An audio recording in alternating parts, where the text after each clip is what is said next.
sehingga terjadi pro dan kontra. Di sini dalam debat unconditional election, Pak Stephen Liao berposisi sebagai kontra daripada unconditional election, sedangkan Pak Muriwali adalah yang pro unconditional election.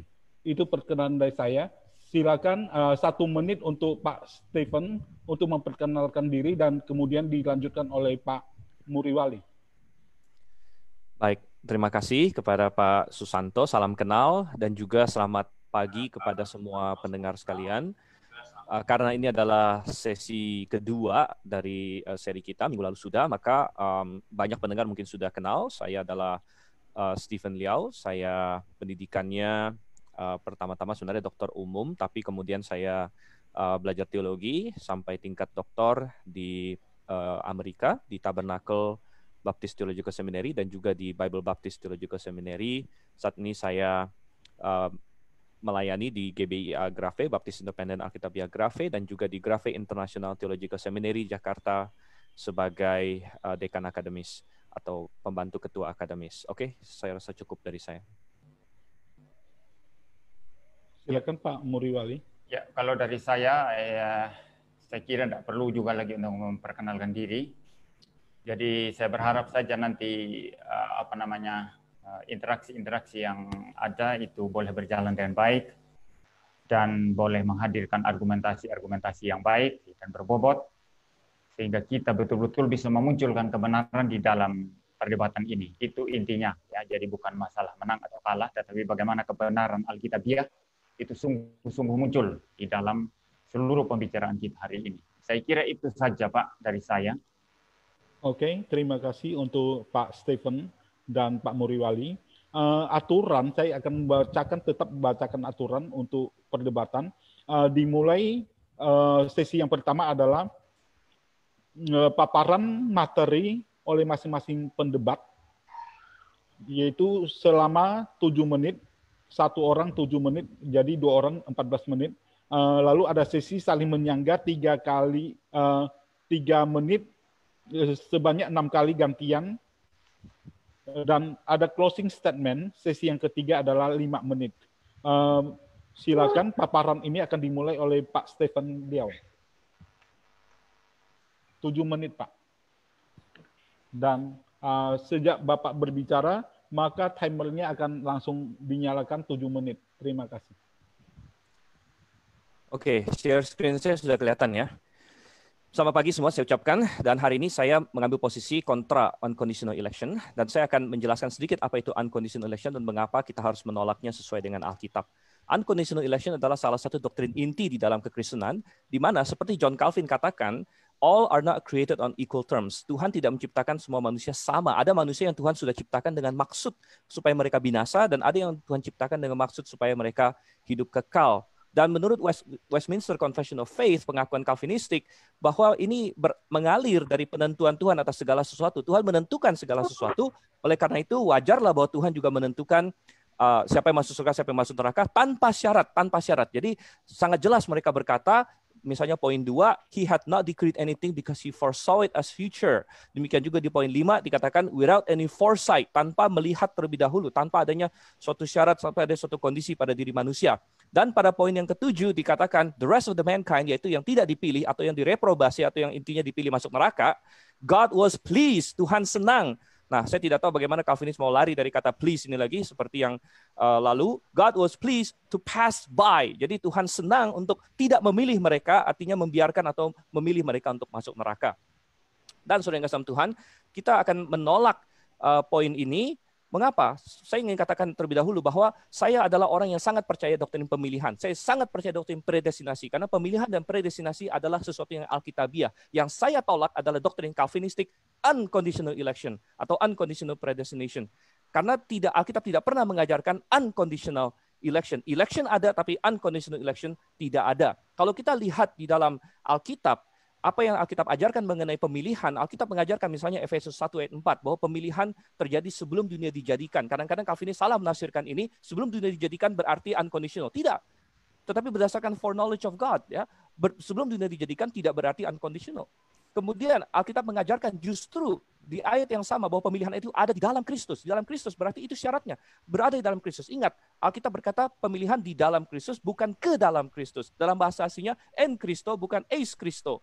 Nah, ini sangat jelas. Kemudian yang sering disalah-tafsirkan Calvinis lainnya adalah Roma pasal 9, di mana dikatakan bahwa pemilihan bukan berdasarkan perbuatan. Dan kita setuju itu, keselamatan tidak pernah berdasarkan perbuatan. Namun Calvinis sering berkata bukan berdasarkan perbuatan sama dengan unconditional. Tidak, Alkitab tidak mengatakan unconditional. Alkitab berkata syaratnya bukan perbuatan. Syaratnya bisa yang lain, yang bukan perbuatan, misalnya iman. Pemilihan itu berdasarkan panggilan atau kehendak Tuhan. Ada ayat dikatakan Tuhan bebas untuk menyelamatkan siapa yang mau dia selamatkan. Bebas bermurah hati kepada siapa dia mau bermurah hati. Amin. Dan Alkitab mengatakan apa? Apa itu panggilan Tuhan? Panggilan Tuhan adalah Injil. Barang siapa percaya akan diselamatkan.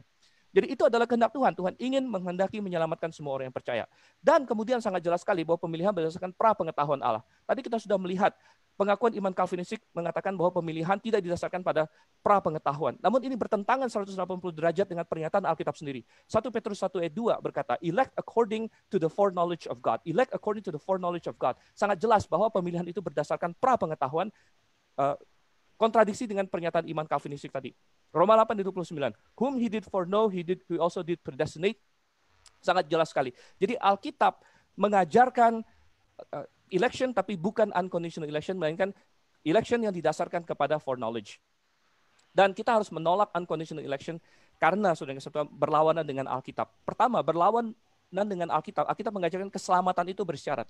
Dan kalau keselamatan bersyarat, maka election yang berkaitan dengan keselamatan juga pasti bersyarat. Karena ini satu mata rantai. Bagaimana mungkin keselamatan bersyarat tapi electionnya tidak bersyarat? Itu suatu hal yang tidak logis, saudara kasih Tuhan.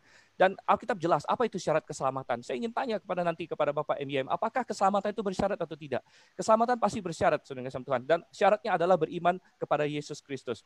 Kemudian kita melawan unconditional election karena unconditional election melawan Alkitab dan salah menggambarkan Allah sebagai pribadi yang maha kasih. Di dalam konsep Calvinisme, kasih Allah luntur, kasih Allah tidak digambarkan dan malah hilang sama sekali. Dan ya, kita bukan bicara mengenai kekudusan Allah, kita bukan bicara mempermasalahkan keadilan Allah, kita mempermasalahkan kasih Allah di sini. Saudara yang kasih dalam Tuhan, kalau misalnya ada seseorang, ada suatu panti asuhan, 100 anak di dalamnya, api terbakar, semua bakal mati. Ada orang lewat, kemudian dia selamatkan 10 anak, 90 mati. Mungkin besoknya media berkata, wah hebat sekali orang ini, dia selamatkan 10. Wah, dan orang itu kasih wawancara, oh tadinya saya mau selamatkan semuanya, ya.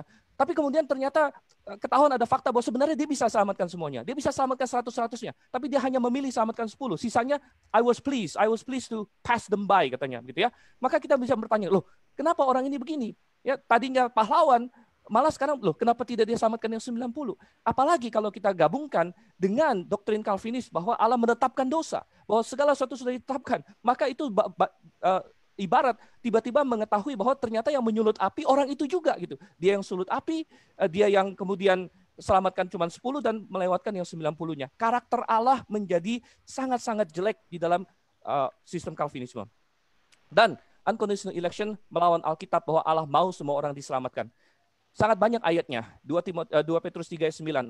Tuhan berkata, aku tidak ingin seorang pun binasa. 1 Timotius 2 ayat yang keempat. Kata Tuhan menghendaki agar semua manusia diselamatkan. Tetapi ini berlawanan dengan sistem Calvinisme. Kalau dalam unconditional election, Tuhan tidak mau sebagian besar manusia diselamatkan. Karena dia tidak memilih mereka untuk diselamatkan. Jadi bertentangan dengan ayat Alkitab yang sangat jelas. Dan saudara kasih Tuhan, kalau kita menerima unconditional election, maka efeknya sangat buruk. Pertama, itu berarti unconditional reprobation. Kalau pemilihan kepada keselamatan. Kalau diingatkan, Pak Stephen, maaf saya potong, waktunya tinggal 1 menit. Ya, saya tahu, Pak. Kalau misalnya election itu unconditional, maka reprobation juga unconditional. Maka berarti orang masuk neraka juga tanpa syarat. Karena apa? Sebenarnya semuanya sama di mata Tuhan. Awalnya, sebagian dipilih masuk surga tanpa syarat. Berarti yang tidak dipilih ini juga tanpa syarat, saudara kasih Tuhan. Tidak ada syarat mereka di pass by. Jadi unconditional election berarti unconditional reprobation. Berarti ada suatu sistem kasta rohani, saudara kasih Tuhan. Seperti yang John Calvin akui, bahwa semuanya memang sudah diciptakan di awal, diatur dari awal, ada kasta rohani. Dan pemilihan akhirnya menjadi sesuatu yang bersifat random atau acak, ya tidak jelas. Kalau misalnya kebetulan Anda terpilih, ya puji syukur. Kalau kebetulan Anda tidak terpilih, 18 detik, Pak Stephen. Dan kalau kita menerima unconditional election, berarti kita harus membaca ayat-ayat Alkitab, harus memakai kacamata Calvinis. Dikatakan Tuhan menghendaki semua orang diselamatkan, kan harus kita ubah. Tuhan menghendaki semua orang pilihan untuk diselamatkan. Dan di mana Tuhan berkata, aku tidak berkenan akan kematian orang fasik. Calvinis berkata, Tuhan waktunya sudah habis. bahwa dia mempass by sebagian orang. Maaf Pak Stephen, silakan. waktunya habis. Ini adalah sesi opening statement, 7 menit untuk Pak Muriwali. Waktu akan menyala pada saat Pak Muriwali menyampaikan pendapatnya, opening statement. Silakan Pak. Ya, yang pertama-tama mungkin saya akan usul kepada moderator. Nanti kalau waktu tinggal 1 menit, tidak usah ngomong terlalu banyak, cukup ngomong 1 menit, tinggal 1 menit gitu aja langsung itu supaya jangan mengganggu yang membicara, ya yang jadi pembicara. Jadi kalau pas waktunya tinggal 1 menit, nanti Bapak bilang tinggal 1 menit cukup. Lalu nanti setelah tinggal beberapa detik, nggak usah, saya kira nggak perlu ngomong saja. Nanti kalau sudah selesai gitu aja, biar pembicara juga bisa konsentrasi ya. Nah baik, saya tertarik dengan istilah Pak Stephen tadi, ya Allah itu dalam konsep Calvinisme, kalau seumpama itu ada rumah terbakar ya, lalu ada orang menyelamatkan tadi. Itu justru juga ketahuan akhirnya yang menyelamatkan itu yang menyulut api katanya. Seakan-akan di sini menurut Calvinisme ya, kata Pak Stephen ini Allah sendiri yang menciptakan dosa, yang bersuka dengan dosa, lalu kemudian dia menyelamatkan sebagian, dan dengan demikian karakter kasih Allah itu dipertaruhkan katanya. Ini menarik, kenapa saya kutip? Karena saya ingin pertama-tama berbicara mengenai salah terjemahan Pak Stephen di dalam debat yang pertama, ya, di mana dia berkata Tuhan senang, ya, Tuhan senang manusia itu berdosa, kan katanya begitu ya. Jadi dia mengutip itu di dalam institut ya, yang ketiga, lalu kemudian chapter 23 itu bagian yang ke-7 ya. Sebetulnya istilah di sana dalam bahasa Latin itu yang digunakan itu adalah istilah beneplacito. Beneplacito ini berhubungan dengan kehendak, bukan Allah waktu menetapkan atau mengizinkan, ya, menetapkan untuk mengizinkan dosa, lalu kemudian dia merasa senang dengan itu, bukan itu. Tetapi itu sesuai dengan kehendaknya atau sesuai dengan kerelaan kehendaknya begitu. Beneplacito ini di dalam terjemahannya dalam bahasa Inggris itu sama dengan an indication of approval atau consent ya, atau permission begitu. Nah, maka Calvin ketika menggunakan ini ya, Tuhan in his own pleasure, itu maksudnya di dalam kehendaknya sendiri begitu. Ya, di dalam kehendaknya sendiri, bukan Tuhan senang. Dan waktu itu ketika saya ditanya, saya berkata Tuhan senang dalam pengertian itu dia senang dengan rancangannya, dengan blueprint-nya. Tetapi bukan Tuhan senang karena manusia jatuh dalam dosa. Tuhan membenci dosa, itu saya sudah jelaskan. Tetapi bertebaran di luar sana, itu pengikut Pak Stephen ini membuat satu video, saya lihat itu di YouTube, yang mengatakan bahwa Pak Muriwali setuju kalau Tuhan senang akan dosa. Ini sesuatu hal yang sama sekali tidak beralasan ya. Di dalam debat yang lalu saya sudah membedakan dengan jelas, Tuhan tentu senang dengan rancangannya, tetapi Tuhan membenci dosa, itu jelas ya. Jadi ini mohon tanggapan Pak Stephen nanti atas kesalahan terjemahannya ya. Lalu yang berikut sekarang tadi juga sudah dikutip oleh Pak Stephen mengenai Roma 1 ayat 4 ya. Mungkin saya bukan Roma 1 ayat 4, Efesus 1 ayat yang keempat, saya tidak akan kembali ke sana, saya akan membuka sekarang Roma 9 ayat yang ke-11. Dikatakan di sana sebab pada waktu anak-anak itu belum dilahirkan dan belum melakukan yang baik atau yang jahat, supaya rencana Allah tentang pemilihannya diteguhkan. Bukan berdasarkan perbuatan, tetapi berdasarkan panggilannya. Perhatikan baik-baik ya. Bukan berdasarkan perbuatannya, ya, tetapi berdasarkan panggilan Allah. Not of works, but of Him who calls. Ya. Jadi artinya apa di sini? Sama sekali tidak ada standar atau kualifikasi dari manusia yang Tuhan perhitungkan untuk memilih. Sama sekali tidak ada. Kalau tidak, kalau kita katakan ada syaratnya, ya, ada syaratnya, maka kemudian kita sedang melawan dan memperkosa ayat ini, ya. Itu jelas sekali di sini. Saya membuka lagi satu ayat lain itu di dalam 2 Timotius 1 ayat 9 ya.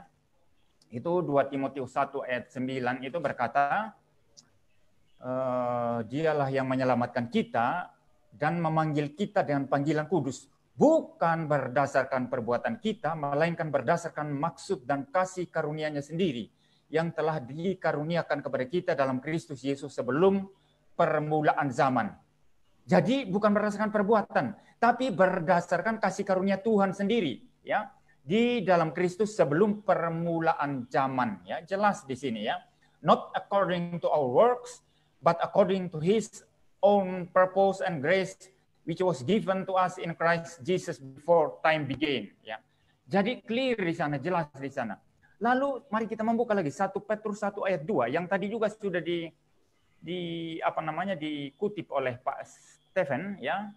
1 Petrus 1 ayat 2 dikatakan di sana, yaitu orang-orang yang dipilih sesuai rencana Allah ya, Bapa kita yang dikuduskan oleh Roh dan seterusnya. Jadi dipilih sesuai rencana Allah, sesuai dengan rencana Allah. Memang di dalam terjemahan King James itu sebagaimana dikatakan oleh Pak Stephen tadi, ada istilah foreknowledge di sana ya. Elect according to the foreknowledge of God the Father. Jadi apa maksudnya di sini? Menurut peran pengetahuan Allah, itu hanya merujuk kepada kemahatauan Allah. Kemahatauan Allah itu sempurna, pengetahuan Allah itu sempurna ya. Tidak ada sesuatu yang Allah duga-duga atau yang berupa potensi atau yang Allah tidak tahu lalu kemudian dia belajar baru tahu, tidak ada. Semua itu secara komplit, secara utuh, secara simultan itu ada dalam pengetahuannya. Di dalam pengetahuan yang bersifat simultan dan utuh dan komplit seperti ini, rencana tentang pemilihannya yang tidak bersyarat itu dijalankan. Ayat ini mesti dimengerti dari konteks ini. Bukan foreknowledge artinya Tuhan tahu bahwa orang ini punya syarat baik, maka saya pilih. Orang ini tidak punya syarat baik, maka saya tidak pilih. Sama sekali tidak. Coba buktikan nanti kepada saya, kalau ini merujuk kepada persyaratan yang dilihat dari manusia, berdasarkan foreknowledge of God. Ya. Jadi sama sekali saya tidak melihat itu di sini. Yang saya lihat di sini adalah berdasarkan pengetahuan Allah yang sempurna. Pengetahuan yang sempurna, dia memilih berdasarkan kasih karunia-Nya, begitu. Jadi di dalam ayat-ayat ini yang saya sampaikan tadi, termasuk di dalam Efesus 1 ayat 4, jelas sekali di sana dikatakan bahwa Allah memilih kita sebelum dunia dijadikan. Berarti Tuhan tidak melihat persyaratan apapun dari manusia. Tuhan tidak melihat kualifikasi apapun dari manusia, tetapi Tuhan hanya mempertimbangkan kedaulatannya sendiri, bijaksananya sendiri di dalam memilih. Itu sebabnya contoh Yakub dan Esau tadi adalah contoh yang begitu gamblang, begitu nyata yang dikatakan oleh Rasul Paulus di dalam kitab Roma. Saya bicara sampai di sini saja, Pak. Saya kira cukup. Masih ada 17 menit detik. Sudah. Oke, terima kasih. Sesi pertama sudah disampaikan oleh Pak Stephen dan Pak Muriwali. Sekarang kita memasuki sesi kedua, yaitu masing-masing pendebat akan menyampaikan dan menanyakan selama waktunya 6 menit bergantian. Jadi ada 6 sesi, jadi 36 menit kita akan pakai untuk sesi yang kedua. Terima kasih. Silakan Pak Stephen memulainya. Baik, terima kasih kepada Pak Muriwali. Pak Muriwali mengacu kembali kepada debat yang sebelumnya, padahal itu sudah lewat. Tetapi dia sedikit protes dengan terjemahan saya, at his own pleasure arranged it. Sebenarnya fokusnya salah Pak Muriwali. Fokusnya bukan pada at his own pleasure. Itu menurut saya itu plus-plus ya. Kalau tadi diterjemahkan berdasarkan kerelaan kehendaknya. Itu sama saja begitu. Berarti Tuhan berkehendak, Tuhan ingin begitu kan, entah dia senangkah, entah dia berkehendaknya apakah Tuhan dipaksa kalau dia nggak senang gitu kan, jadi aneh. Tapi fokusnya harusnya pada kalimat seutuhnya. At his own pleasure arrange it. Bagaimana kalau Pak Muriwali berfokus pada arrange it? Artinya Tuhan arrange it. Apa it di situ? It di situ adalah kejatuhan dalam dosa. Jadi Allah bukan hanya, saya bacakan sekali lagi. God not only foresaw. Tuhan bukan hanya melihat dan mengizinkan gitu loh. Kalau mengizinkan kan saya melihat nih ada orang pengen lakukan. Saya lihat, oke, silakan boleh diizinkan gitu kan. Itu kalau izin itu foresaw. Tetapi Calvin mengatakan, God not only foresaw the fall of the first man, but also at his own pleasure arrange it. Kata arrange itu yang paling utama. Tuhan mengaturnya. Tuhan menentukan bahwa Adam jatuh dalam dosa. Saudara yang kasih Tuhan. Itu adalah kesalahan Calvin. Nah, kemudian kalau kita melihat yang dikatakan Roma pasal 9, kan saya sudah katakan, memang bukan berdasarkan perbuatan, saudara yang kasih Tuhan.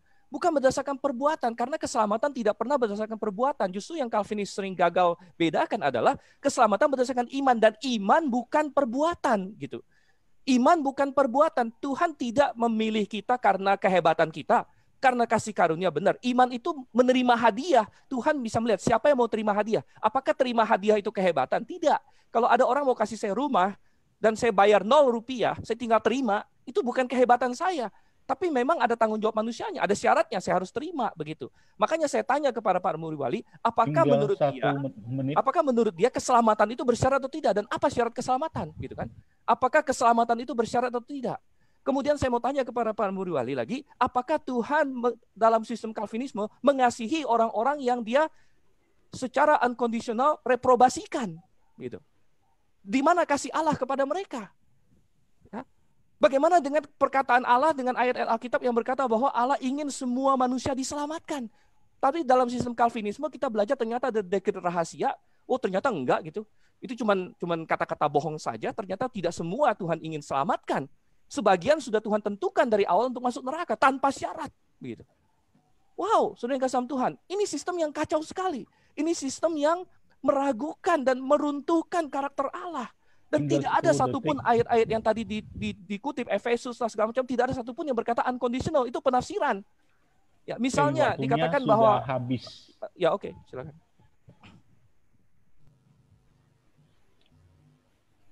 Silakan Pak Muriwali 3 menit juga untuk menanggapi daripada Pak Stephen. Ya, mengenai 3 menit. Ya, mengenai istilah Calvin tadi ya, yang berkata but also at his own place arrange it ya. Itu berarti bahwa Tuhan punya blueprint, Tuhan punya rencana ya.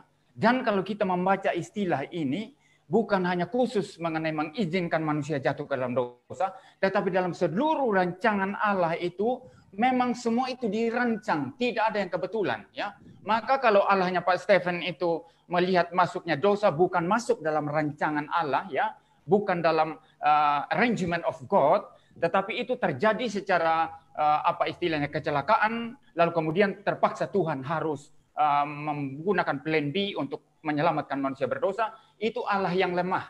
Itu Allah yang lemah. Itu bukan Allah saya, begitu ya.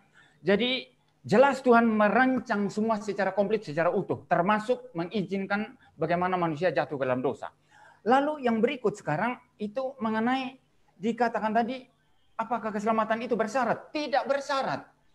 Yang menciptakan iman dalam diri manusia adalah Tuhan sendiri. Ya, iman itu bukan syarat. Iman bukan syarat. Kalau iman adalah syarat, maka itu berarti sebelum manusia diselamatkan oleh Tuhan, Tuhan tuntut dulu manusia itu untuk beriman. Tetapi bagaimana Tuhan tuntut manusia beriman kalau ternyata manusia itu rusak total dalam dosa? Dan dulu dalam debat yang lalu Anda berkata, terima rusak total kita sama. Tapi ternyata kalau Anda tidak terima bahwa iman itu diciptakan oleh Tuhan, bukan diusahakan manusia, berarti menurut Anda manusia tidak rusak total. Anda tidak percaya doktrin total depravity. Doktrin total depravity berarti apa? Bahwa manusia rusak total dan oleh karenanya iman diciptakan oleh Tuhan. Iman diciptakan oleh Tuhan. Iman diberikan oleh Tuhan. Itu anugerah Tuhan, bukan persyaratan dari manusia. Lalu yang berikut, apakah Tuhan ingin semua manusia selamat? Tinggal 1 menit. Kalau Tuhan, ini pertanyaan terakhir. Kalau Tuhan ingin manusia selamat, perhatikan. Ternyata banyak yang tidak selamat. Berarti keinginan Tuhan tidak terlaksana. Dan kalau keinginan Tuhan tidak terlaksana, itu berarti dia Tuhan yang tidak sempurna dalam keinginannya. Tuhan yang lemah. Apakah Tuhan Anda lemah, Pak Stephen? Dia ingin semua manusia selamat, ternyata banyak yang tidak selamat. Berarti keinginannya tidak sempurna. Allahnya Calvinis adalah Allah yang mempunyai keinginan yang sempurna. Bukan tidak sempurna seperti yang Anda percaya. Saya bicara sampai di sini. Ada yang belum dijawab, Pak. Ada belum dijawab. Apakah Allah mengasihi orang yang direprobasi? Masih ada waktu. Apakah Allah mengasihi orang yang direprobasi? Ya. Jadi gini. Ketika kita membicarakan kasih Allah dengan keputusan Allah untuk memilih sebagian dengan tidak sebagian ya, maka waktu kita membicarakan bagaimana pemilihan dan reprobat itu kita mesti lihat dari konteks adanya dosa. Tak bisa dilepaskan dari itu. Tak bisa Anda bicara hanya langsung dari kasih Allah. Waktu habis. Terima kasih. Silakan 3 menit untuk Pak Stephen Liao. Baik. Inilah saya heran. Menjawab ya atau tidak saja Pak Muriwali kebingungan. Saya akan tantang lagi nanti. Biar dijawab dengan satu kata saja. Apakah Allah mengasihi orang-orang yang direprobasi oleh dia atau tidak? Ya atau tidak? Itu kan simpel ya atau tidak. Tapi dia muter-muter karena dia nggak tahu cara menjawabnya. Oke, dan kemudian tadi dikatakan kalau saya membaca ini ya pernyataan-pernyataan Pak Muriwali, saya mendapat kesan Pak Muriwali sedikit mundur dari posisi Calvinis yang klasik begitu karena takut terhadap konsekuensinya. Misalnya Pak Muriwali selalu mengatakan Allah mengizinkan dosa. Pak, kalau Allah mengizinkan dosa, non-Calvinis semua percaya, Pak.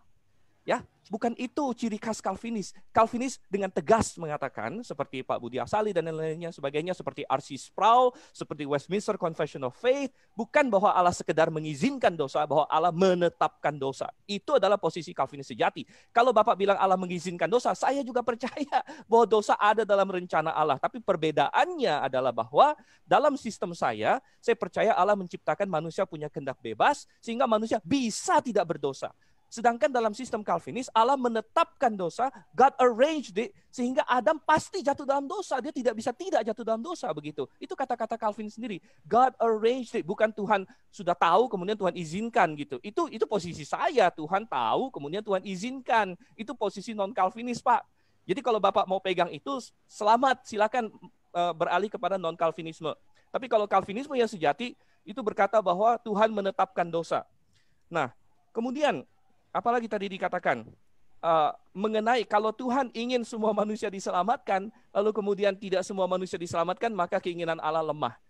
Loh, ayat Alkitab sendiri Pak yang berkata bahwa Tuhan ingin semua orang diselamatkan. Ya, jadi demi logika Bapak melanggar Alkitab. Saya akan bacakan ayat-ayatnya. Tinggal 1 menit. Timotius 2 ayatnya yang keempat dikatakan dengan sangat jelas di situ. Yang menghendaki supaya semua orang diselamatkan. Dan semua orang di situ konteksnya bukan semua orang pilihan. Karena di ayat 1 sangat jelas, semua orang di situ adalah termasuk orang-orang yang tidak diselamatkan. Jadi Pak Muriwali saya jadi bingung. Alkitab yang salah atau logika Bapak yang salah? Atau logika Calvinisme yang salah begitu? Saya lebih pegang bahwa Alkitab tidak mungkin salah. Bahwa Allah menghendaki semua manusia diselamatkan bukan 1 ayat, bukan 2 ayat, banyak ayat. Dalam Yeskiel dikatakan, aku tidak berkenan akan kematian orang fasik, tetapi kepada pertobatannya. Loh, jadi kembali tidak bisa menjawab. Saya tantang, ini yang pertama dijawab ini dulu.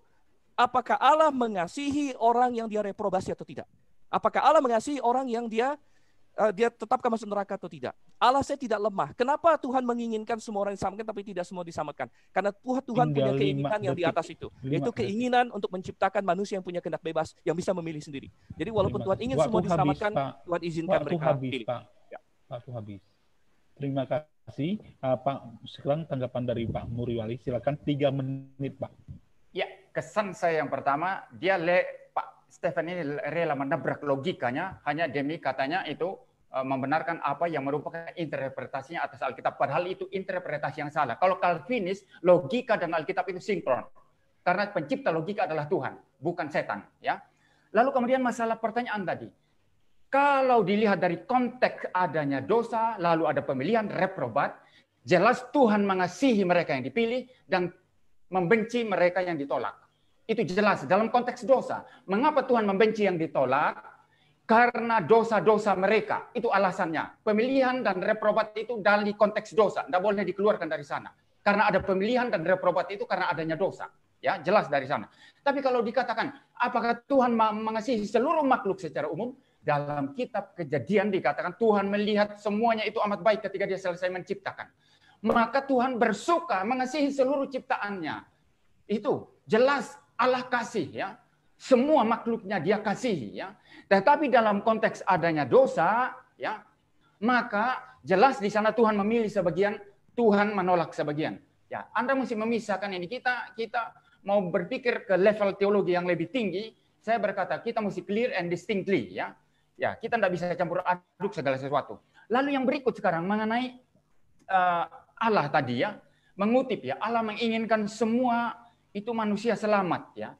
Itu ayat-ayat itu harus juga di cross check dengan ayat-ayat sebagaimana saya bahas tadi ya. Bagaimana dengan kasus Yakub dan Esau yang jelas sekali di sana, bahkan sebelum mereka lahir, masih dalam kandungan ya. Supaya nyata pemilihan Tuhan. Ya, seperti itu. Jadi kan kelihatan di sana bahwa Tuhan ingin manusia selamat, jelas ada ya. Tetapi fakta lain Alkitab mengatakan Tuhan memilih menetapkan sebagian. Berarti yang diinginkan Tuhan untuk selamat adalah orang-orang pilihan. Orang-orang pilihan, ya. orang-orang pilihan yang diinginkan Tuhan untuk selamat. Sehingga sistem Calvin tidak menabrak dirinya sendiri seperti sistem Anda. Ya. Lalu yang berikut sekarang mengenai Allah istilah mengizinkan. Ini reform, Pak. Ini Louis Berkhof ini. Ketetapan untuk mengizinkan adanya dosa. Bahkan itu posisi supra yang paling keras dan infra yang lebih lembut sama-sama sepakat mengizinkan. Ini saya baca dari tulisan Louis Berkhof. Ya. If any essential difference as to the question whether the decree relative to sin is permissive. Ya, perhatikan. There is some difference of emphasis on the qualifying adjective. Supralapsarians, with few exceptions, are willing to admit that the decree relative to sin is permissive. Ya, bersifat mengizinkan. Jelas ini Louis Berkhof, ini mbahnya teologi reform, Calvinis ini. Tinggal ya. Jadi, 1 menit. tuduhan Anda tidak benar saya kira. Ya. Waktu habis. Terima kasih, waktu habis, Pak. Oke, giliran saya lagi. Giliran sesi yang ketiga, Pak Stephen, 3 menit. Silakan. Oke. Louis Berkhof bukanlah standar, dia hanya satu orang sudah yang kasih Tuhan. Anda boleh cek R.C. Sproul, Anda boleh cek John Calvin, Anda boleh cek Westminster Confession of Faith. Perhatikan Westminster Confession of Faith. Dikatakan, although God knows whatsoever may or can come to pass, yet hath he not decreed anything because he foresaw it as future. Tuhan tidak mendekretkan apapun karena dia melihatnya. Kalau kita berbicara mengenai izin, berarti Tuhan melihat. Tuhan melihat bahwa akan terjadi begini, kemudian dia izinkan begitu. Itu berdasarkan foresaw, itu adalah justru posisi non-reform, atau non-Calvinistik begitu ya. Atau saya tanya kepada Pak MYM, tentu dia tahu ya istilah compatibilistic free will dengan libertarian free will. Apakah Pak MYM percaya libertarian free will atau compatibilistic free will begitu? Nah, kemudian saya akan melanjutkan lagi. Oke, Pak MYM mengatakan bahwa Tuhan membenci orang-orang yang dia reprobasi. Wow, sudah ngasih Tuhan. Alkitab berkata bahwa Allah mengasihi dunia. Dan alasan yang dikemukakan Pak MYM bahwa Allah membenci mereka sangat tidak masuk akal. Katanya Tuhan membenci mereka karena dosa. Tunggu sebentar. Orang yang dia elect juga adalah orang berdosa. Ya, kalau misalnya Anda dan saya adalah orang pilihan, maka kita juga orang berdosa. Tapi toh Allah mengasihi kita. Begitu. Jadi tidak bisa itu dijadikan alasan kenapa Allah membenci yang reprobate. Karena yang elect pun adalah orang berdosa. Kenapa Tuhan tidak memberikan kasih karunia yang sama kepada kaum reprobate itu?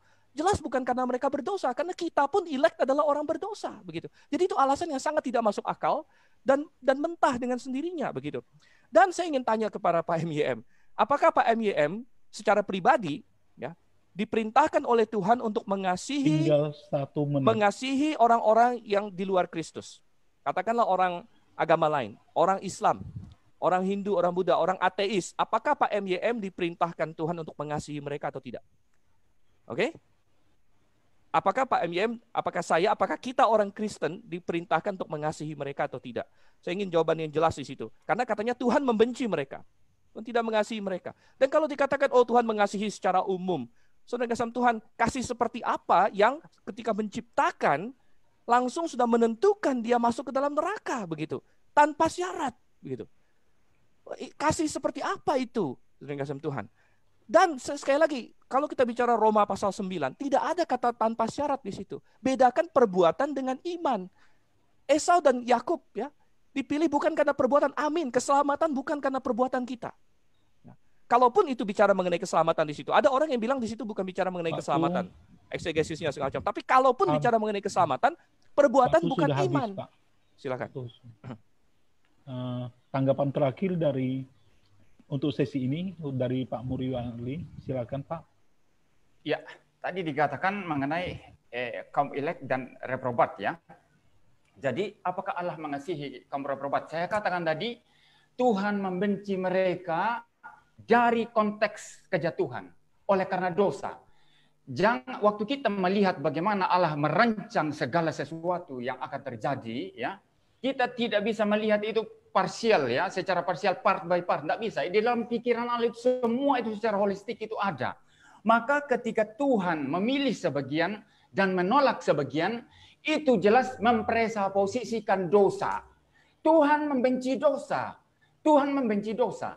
Itu sebabnya orang-orang reprobat dibenci karena dosa-dosa mereka. Itu alasannya. Tidak boleh kita lepas-lepas ini satu rancangan Allah yang sangat utuh, yang sangat komplit seperti itu ya. Lalu kemudian ya mengenai apakah Pak Muriwali itu mengasihi orang luar sana? Saya mengasihi ya. Saya mengasihi. Karena apa? Tuhan memerintahkan saya untuk mengasihi. Tuhan mengasihi segala sesuatu, mengasihi semua makhluknya. Saya berkata tadi, bahkan Anda lihat sekarang orang tidak percaya dia pun, orang yang durhaka kepada dia pun, Tuhan beri makan. Ini bukti kasih Allah akan dunia ini. Tetapi kalau sudah bicara masalah reprobat atau tidak reprobat, ya, maka itu berbicara mengenai bagaimana Tuhan memilih sebagian dan menolak sebagian. Dan yang ditolak itu dibenci berdasarkan perbuatan berdosa mereka. Dibenci berdasarkan dosa. Tidak bisa tidak mempresupposisikan dosa begitu. Maka kita tidak bisa melarikan diri dari fakta ini lalu secara di ruang hampa begitu ya, tanpa presiden apa-apa ya dalam pikiran kita lalu berkata, oh Tuhan langsung pilih arbitrer. Ini kamu saya suka, kamu tidak. No, tidak bisa. Dalam rancangan Allah fakta bahwa dosa ada itu memang sudah menjadi presupposisi dalam bagaimana dia memilih menolak sebagian. Nah, kalau Tuhan masih memilih sebagian, itu justru menunjukkan kasihnya, belas kasihannya. Kalau Tuhan tidak memilih semua, Tuhan tidak berdosa apa-apa. Karena yang berbuat dosa adalah manusia. Tuhan tidak bertanggung jawab. Yang jatuh dalam dosa yang bertanggung jawab adalah manusia. Kalau Tuhan menolak semua, Tuhan sama sekali tidak bisa dipertaruhkan kasihnya. Dia tetap Allah yang kasih. Karena dia tidak bertanggung jawab untuk menyelamatkan manusia. Tetapi kalau Tuhan masih memilih sebagian, itu menunjukkan belas kasihan dan anugerahnya. Jadi itu logikanya Pak Stephen. Pak Stephen ini kan logikanya diputar-putar kan begitu ya. Lalu mengenai tadi, ini Calvin, ini mbahnya Calvinis, Berkhof ini mbahnya Calvinis. Bahkan istilah mengizinkan itu muncul di Belanda Pak, dalam perdebatan di Belanda ya, mengenai masalah supra atau infra. Dan supra-infra muncul di dalam konteks bagaimana tulip itu dibicarakan. Dan itu di Belanda, Pak. Itu Calvinis, Tulen, Pak. Jadi Anda sepertinya mau mengajar saya bagaimana harus Calvinis. Begitu.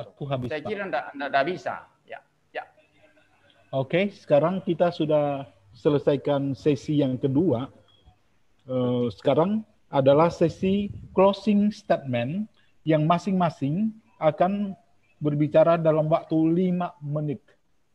Terima kasih, dan closing statement ini dimulai oleh Pak Stephen. Sebentar Pak, apa sudah selesai yang ini? Waktunya masih banyak Pak itu. 3 sesi kalau nggak salah. 3 sesi, satu sesi lagi, maaf. 1 kali lagi. Kan berapa ya? Maaf, 6 kali bergantian ya. Berarti ini yang keempat. Silakan. Mulai 3, sesi kedua. Sesi keempat, Pak. Keempat yang bolak-balik itu kan. Oke. Benar ya? Iya, benar. Benar ya, jadi sesi keempat. Oke, baik. Jadi begini. Pertama-tama, kembali Pak Muriwali tidak menjawab sanggahan saya sama sekali. Bahwa posisi dia sangat tidak masuk akal. Dikatakan Tuhan membenci orang-orang reprobat karena dosa. Sekarang saya tanya, semua sudah berdosa. Jadi atas dasar apa Tuhan membenci orang-orang reprobat tapi mengasihi orang-orang elect begitu? Orang elect juga orang berdosa, Pak. Ya. Orang elect juga orang berdosa. Jadi kalau dikatakan Tuhan membenci orang reprobat karena dosa, itu tidak masuk akal, bukan itu.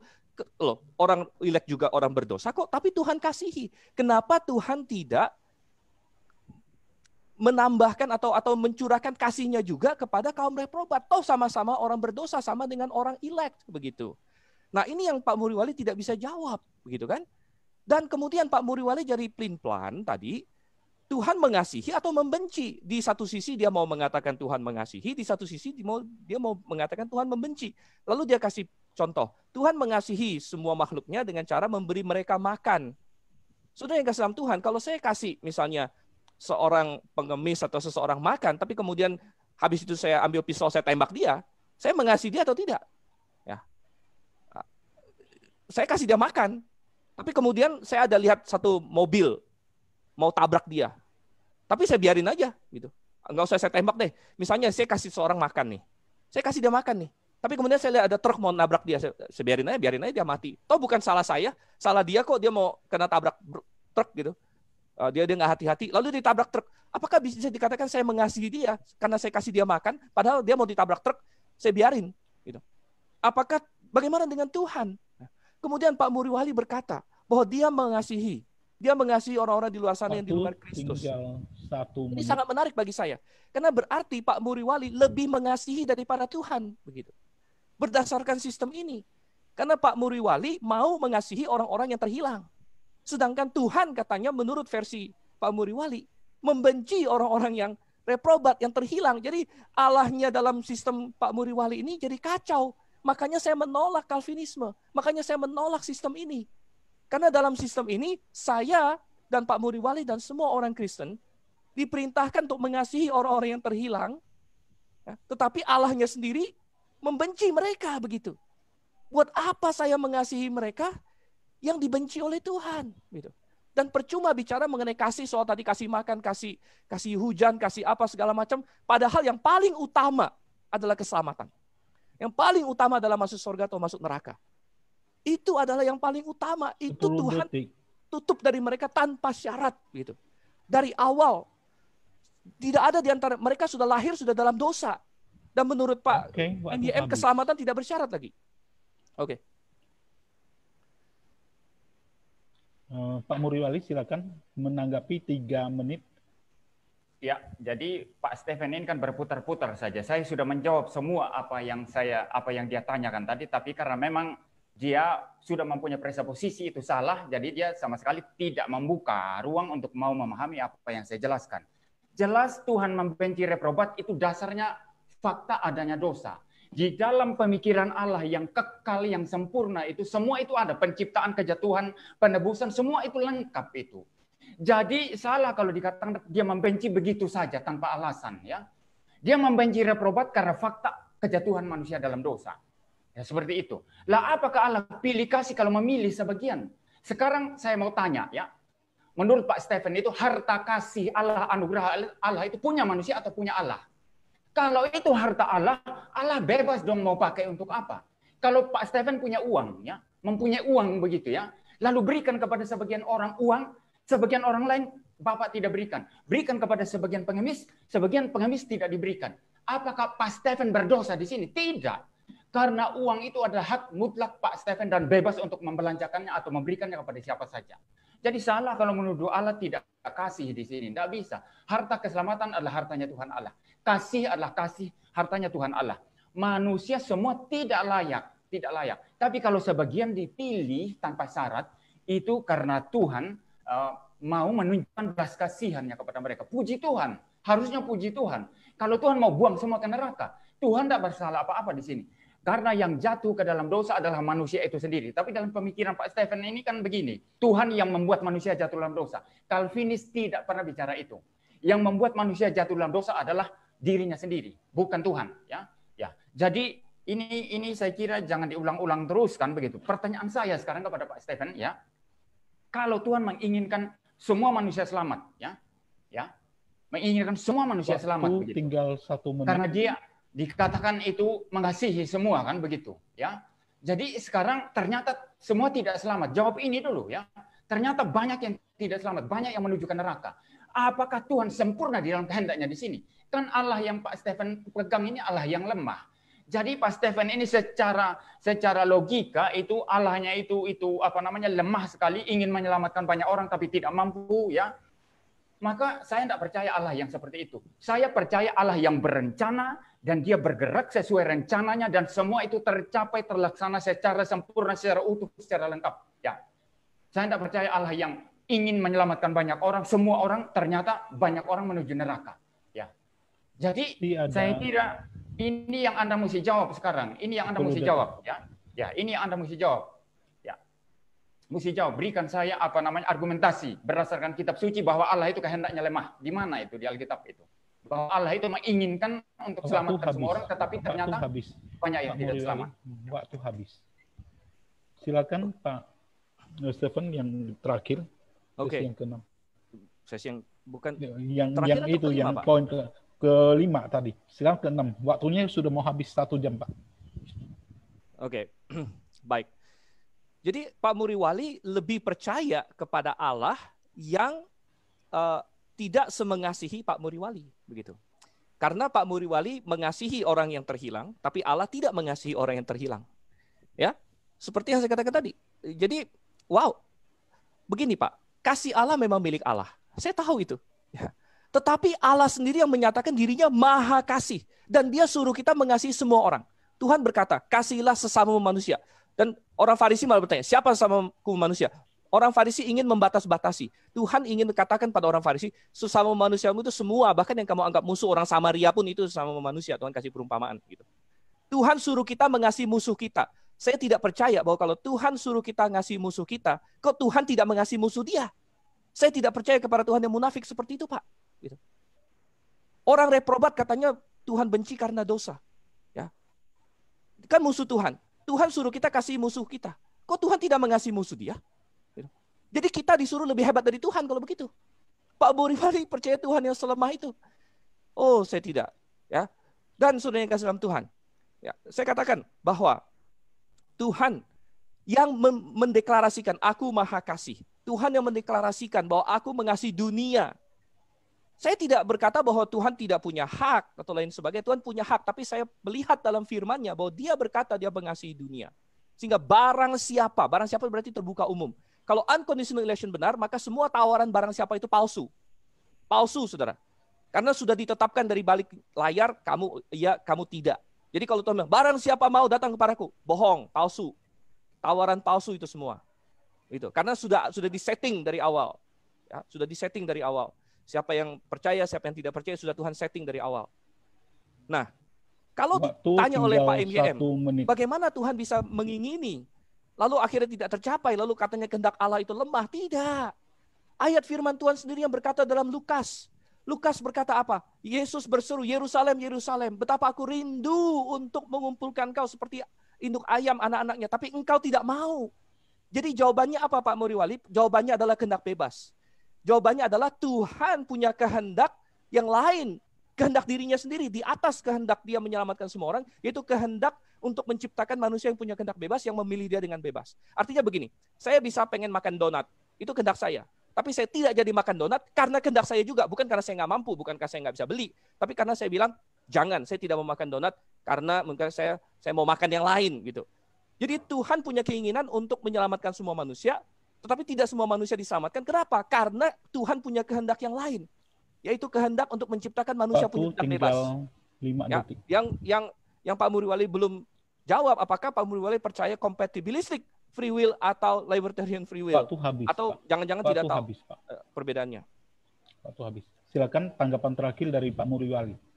Iya, ini menarik sekali dari Pak Stephen ini. Tuhan ingin berkehendak menyelamatkan semua manusia, ya, tapi kan faktanya ternyata banyak yang menuju neraka, ya. Lalu dia berkata, Tuhan mempunyai kehendak yang lain. Jadi ada dua kehendak dalam diri Tuhan yang saling tugrukan satu sama lainnya. Saya jadi jelas sekarang. Jadi ini sebetulnya hanya menunjukkan betapa banyak inkonsistensinya di dalam pemikiran Pak Stephen yang mencoba menentang doktrin tulip daripada kekristenan. Kalau Kristen dari Calvinisme maksud saya, ya. Kalau Calvinisme tidak begitu, Pak, ya. Tuhan tidak bertentangan dengan kehendaknya sendiri. Memang Tuhan memilih sebagian dan tidak memilih sebagian, ya, mereprobat sebagian. Lalu bagaimana dengan ayat-ayat Alkitab yang mengatakan Tuhan ingin semua manusia selamat? Ya, Yohanes 3 ayat 16 berkata, karena begitu besar kasih Allah akan dunia ini sehingga Ia mengaruniakan Anaknya yang tunggal supaya setiap orang yang percaya kepadanya tidak binasa melainkan memperoleh hidup yang kekal. Setiap orang yang percaya. Pertanyaan penting kalau membaca ayat itu, apakah semua orang bisa percaya? Faktanya tidak, kan? Tidak semua orang percaya. Banyak yang menuju neraka loh, Pak. Ya. Jadi siapa yang dimaksud yang percaya itu? Mesti lihat dari terang Injil Yohanes yang lain yang mengatakan, tidak seorang pun yang datang kepadaku jikalau tidak ditarik oleh Bapa. Maka orang percaya harus ditarik oleh Bapa untuk datang kepada Tuhan Yesus Kristus. Kalau tidak ditarik oleh Bapa, maka mereka mustahil percaya. Jadi siapa yang dimaksud? Setiap orang yang percaya itu tadi dalam Yohanes 3 ayat 16. Itu maksudnya orang-orang yang ditarik oleh Bapa untuk datang percaya kepada Tuhan Yesus Kristus, ya. Maka sama juga ini di dalam 1 Petrus 1 ayat 2 yaitu orang-orang yang dipilih. Siapa yang pilih? Allah Bapa, ya, sesuai dengan rencana Allah Bapa, dan yang dikuduskan oleh Roh supaya taat kepada Yesus Kristus dan menerima percikan darahnya. Jadi Bapa yang menarik kepada Yesus, itu maksudnya. Jadi Bapa Tinggal Allah 1 menit. mau menyelamatkan siapa? Mau menyelamatkan siapa? Semua orang di mana Bapa berkenan, di mana Tuhan berkenan memilih. Itu maksudnya ayat-ayat Alkitab ini. Di sini sistem Calvinisme tidak bertubrukan seperti Anda tadi sampai akhirnya mengungkapkan ada kehendak Tuhan yang lain. Berarti ada satu kehendak dan kehendak yang lain yang bertubrukan satu dengan yang lainnya. Bagi saya ini konyol, Pak. Konyol, Pak. Konyol. Ya, konyol. Masih Jadi, ada waktu 30 detik. tanya juga mengenai ini ya, mengenai apa namanya free will.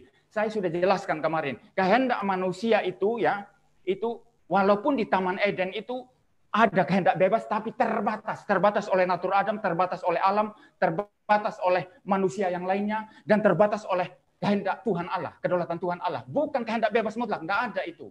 Setelah jatuh dalam dosa, maka kehendak manusia hanya berbuat dosa semata-mata. Ini maka kita katakan rusak total. Maka kalau Tuhan tidak lahir baru kan, Tuhan tidak beriman, mustahil selamat, Pak. Oke. Sistem saya Habis, begitu Pak. utuh. Sekarang closing statement, karena kita mulainya agak telat sedikit masalah teknologi. Apakah itu closing statement harus dibatasi 5 menit karena waktunya sudah habis 1 jam? Di jam saya belum, Pak. Ini baru 51 menit ini. Di jam saya sudah 58, Pak. Ini masih cukup. Berarti ya closing statement masing-masing 4 menit. Bukan 5 menit, Pak. Ya, karena tadi ada telat sedikit. Nggak apa-apa sih, Pak. Ini kita 5 menit nggak apa-apa ya? Tidak masalah. Bahkan Oke, tadi, closing statement 5 menit dimulai dari Pak Stephen. Silakan. Sebentar. Ini sudah yang ke-6 atau belum ya? Sudah. Ini waktunya sudah habis. Di jam saya sudah 10.58, Pak. Bukan masalah jamnya, Pak, tapi sesi-sesinya sudah habis, Bro. Sudah. Kalau sesuai dengan 1 jam perhitungan adalah pas 60 menit dalam aturan yang diberikan kepada saya 60 menit. Sekarang sudah dari jam 10 dan sekarang sudah jam 10.58. Ya, bagaimana? Ya oke lah, terserah lah.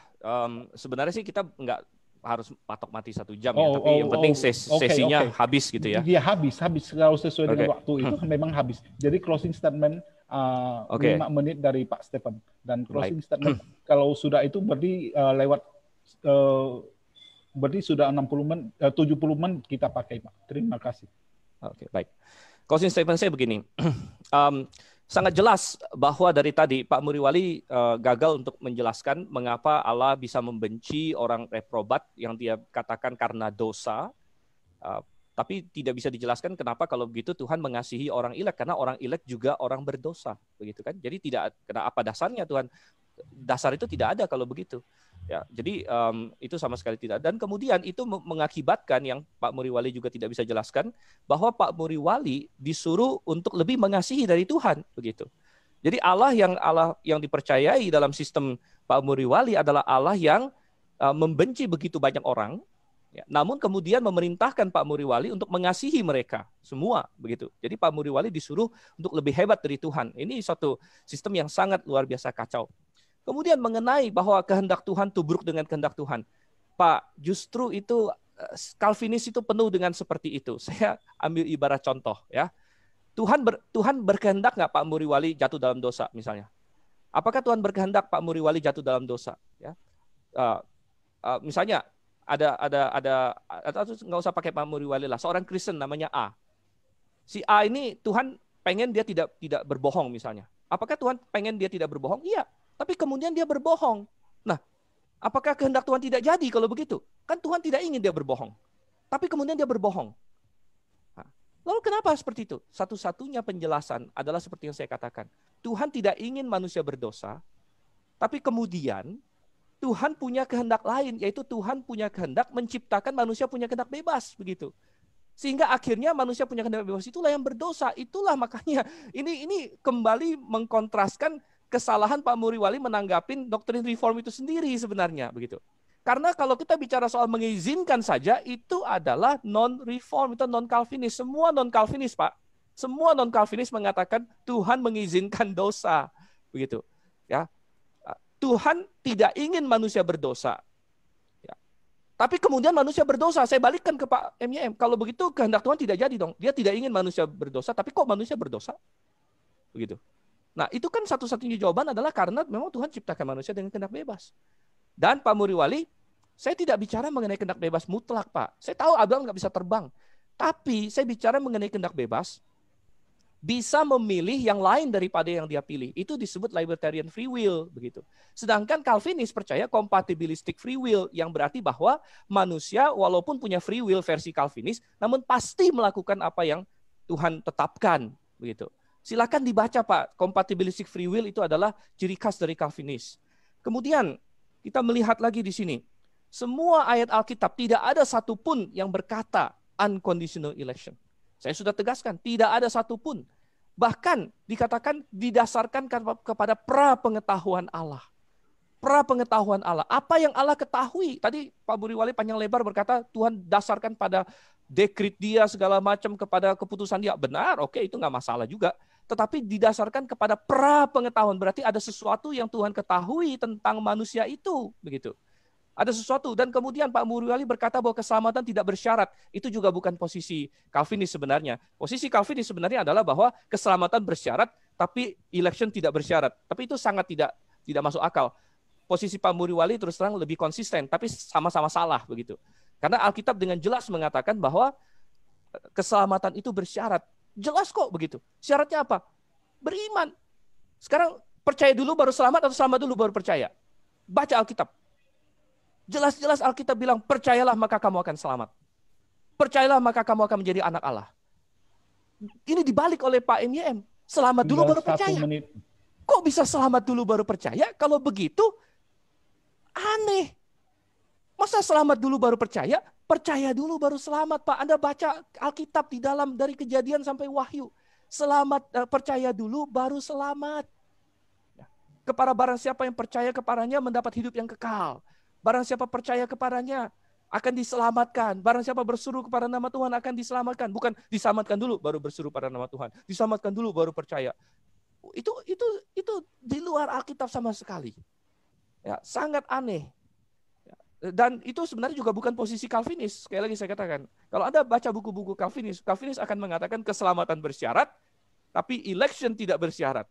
Tapi Pak Muriwali lebih konsisten. Ya, saya acungi jempol. Baik election maupun keselamatan tidak bersyarat katanya. Tetapi bertentangan dengan Alkitab. Ya, konsisten dengan dirinya sendiri tapi tabrak Alkitab. Pak, itu habis, jadi, Pak. Itu oke, baik. 5 menit untuk closing statement, Pak Muriwali, silakan. Iya. Jadi Anda semua melihat kan bagaimana dia melakukan strawman terhadap argumentasi saya. Saya tidak pernah berkata ya bahwa selamat dulu baru percaya. Itu di mana saya berkata begitu? Itu kan sesuatu Anda itu salah tafsir ya. Itu strawman Anda terhadap argumentasi saya. Saya tidak bicara. Coba buktikan di mana saya berkata selamat dulu baru percaya. Yang saya tekankan kenapa pemilihan itu tidak bersyarat ya. Bahkan keselamatan manusia tidak bersyarat ya. Kenapa? Karena iman itu Tuhan yang mencipta. Percaya itu Tuhan yang mencipta. Iman itu anugerah Tuhan. Setelah kita beriman, baru selamat. Itu logikanya, Pak. Jadi Bapak ini, saya tahu karena tidak mempunyai argumentasi untuk mematahkan daripada serangan-serangan saya tadi, maka ya strongman fallacies ya begitu. Ya. Jadi saya tidak pernah berkata bahwa selamat dulu berpercaya. Konyol. Itu pernah di mana saya? Coba buktikan nanti. Di debat mendatang coba tunjukkan buktinya. Tidak ada itu. Ya. Jadi percaya itu dari mana? Karena iman diberikan oleh Tuhan. Diregenerasi oleh Tuhan. Ya, seperti itu. Diberikan iman, baru kemudian percaya, lalu melalui percayanya itu dibenarkan. Ya, pembenaran melalui iman. Itu logikanya, Pak. Jadi semua itu anugerah Allah. Tidak ada syarat kebaikan kualifikasi dari manusia. Lalu yang berikut lagi. Bapak terus mengajar saya mengenai Calvinis. Saya ini melontok dengan Calvinis, Pak. Itu pergumulan mengenai supralapsarian dan infralapsarian itu menyusul daripada pergumulan mengenai pasal-pasal tulip Dordrecht, pasal Dordrecht yang kita perdebatkan sekarang. Itu di Belanda semua, Pak. Ya, Anda hanya mengutip beberapa, kemudian istilah mengizinkan itu istilah reform, Pak. Coba buka buku-buku reform ya. Jadi Bapak seperti mengajarkan saya Calvinisme itu seperti apa, hanya mungkin ya untuk mencari pembenaran karena tidak satu pun argumentasi saya yang Bapak bisa patahkan dari tadi. Lalu sekarang terakhir mengenai free will sekarang ya. Ya. Kalau antara free will manusia dengan kedaulatan Allah itu ya, dalam pengertian bahwa free will manusia itu otonomi ya, otonomi ya, sama sekali di luar kedaulatan Tuhan Allah. Maka manusia sebetulnya di sini menjadi makhluk yang berada di luar kedaulatan Allah. Artinya apa? Kalau seseorang bertindak ya, karena dia ingin bertindak dan itu Tuhan berikan dia sama sekali wewenang 100% dan sama sekali tidak berurusan dengan kedaulatan Allah, maka manusia di sini otonomi sama seperti Tuhan. Anda mengangkat manusia menjadi Tuhan di sini, Pak Stephen. Tetapi kalau konsep reform bahwa free will-nya manusia itu tidak bisa bebas dari kedaulatan Allah. Kalau Tuhan tidak menghendaki, maka free will manusia tidak bisa jalan. Itu konsep reform. Maka di sini kita melihat bahwa manusia ada free will yang betul. Ya, misalnya saya bicara sekarang, saya pakai free will saya. Tetapi ini semua terjadi dalam ketentuan, dalam kedaulatan Tuhan Allah. Tidak bisa keluar dari kedaulatan Tuhan Allah. Kalau ikut konsep Pak Stephen ini berarti apa? Free will manusia di luar kedaulatan Tuhan Allah. Berarti Anda mengangkat manusia menjadi manusia otonomi yang berada di luar Allah dan menjadi sama seperti Tuhan Allah. Sehingga free will Tuhan Allah dan free will manusia berjalan bersama-sama. Sama kuatnya. Ini salah, Pak. Lagi pula, saya sambung sekarang. Kalau menyikapi dari perspektif total diversity, maka free will manusia yang sudah rusak total dalam dosa tidak mungkin mencari Tuhan. Kecuali Tuhan yang mencari dia. Maka di sini berarti apa? Sinkron semua. Ya, manusia tidak mampu mengusahakan keselamatannya, hanya Tuhan yang memberikan tanpa syarat. Dan ternyata yang Tuhan berikan tanpa syarat itu sudah ditetapkannya di dalam kekekalan, di dalam pemilihannya atas sebagian orang dan penolakannya kepada sebagian orang yang lain. Pak, sistem ini Pak sulit untuk dipatahkan, baik secara biblika, secara alkitabiah, maupun secara logika yang sehat. 1 menit. Saya sudah berulang-ulang menyatakan dari tadi, Allah Anda itu tidak konsisten ya, keinginannya itu terbatas ya, ingin menyelamatkan semua orang, ternyata tidak bisa menyelamatkan semua orang. Ini Allah yang lemah. Lalu kemudian juga Allahnya Pak Stephen ini berarti Allah yang tunduk kepada kebebasan kehendak manusia begitu. Kehendak manusia itu jalan sendiri, kedaulatan Allah jalan sendiri. Kalau begitu, maka manusia otonomi dong kalau begitu. Jadi serba salah ya, serba tubrukan di sini Pak, begitu. Jadi saya bicara sampai di sini saja. Sekarang sudah semakin kelihatan sih sebetulnya siapa yang konsisten ya, siapa yang tidak konsisten secara alkitabiah juga secara rasionalitas manusia yang sehat sudah kelihatan Pak, seperti itu. Saya bicara sampai di sini Pak. 10 detik Pak, manfaatkan. Sudah selesai. Oke. Sudah selesai.